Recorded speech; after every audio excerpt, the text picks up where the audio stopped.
So we're going to start with the numbers because that's where the story begins. 2013 and 2014, the U.S. saw over 18 million runners finish endurance races in both years. The injury rate right now is about 20 to 90% annually, depending on the length of your race.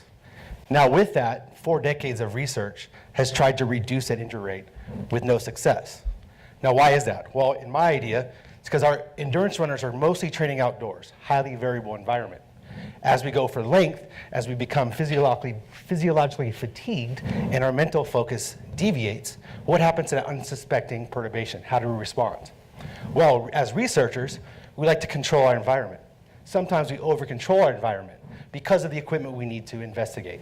So we're controlling the task, we're controlling the environment, and we're controlling the perturbation to find acute changes to those perturbations. Does that translate? Well, in my concept, it doesn't. So what I'm trying to do now is take an inertial sensor. I'm using the catapult, used a lot for measuring workloads in endurance and in power sports. But I'm comparing it to the 3D motion capture system, which is our technique that's mostly used in the laboratory today to measure running gait. So what you'll see here is the 3D motion capture. These are reflective markers that each of the cameras then takes the position, calculates velocities, calculates acceleration, and calculates motion. I'm attaching to each of the clusters my inertial sensors.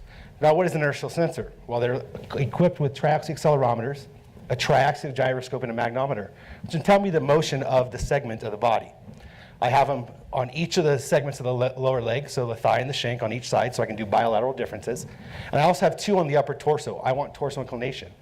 My thesis research found that the knee angle and the lower extremities of the shank and thigh collaboration together, as well as the trunk inclination, changed throughout the run. So now I want to take it further, where I'm not videotaping in 2D what's happening, rather so people don't perform for me in the camera.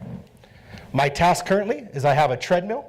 We're running at 5 different speeds as a function of their preferred running gait pattern, because accelerometry is affected by speed of movement. We've chosen these accelerometers because they have a range that is acceptable for running.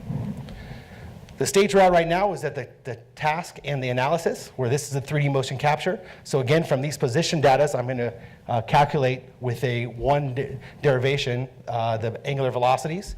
And down here, we have our acceleration and gyroscope from the inertial sensors, where a single integration will calculate the same velocity. So we're introducing similar errors in both calculation methods. The next step is to compare what we get with those methods to hopefully validate and bring me to my next section of my dissertation, which is bringing that to my field testing.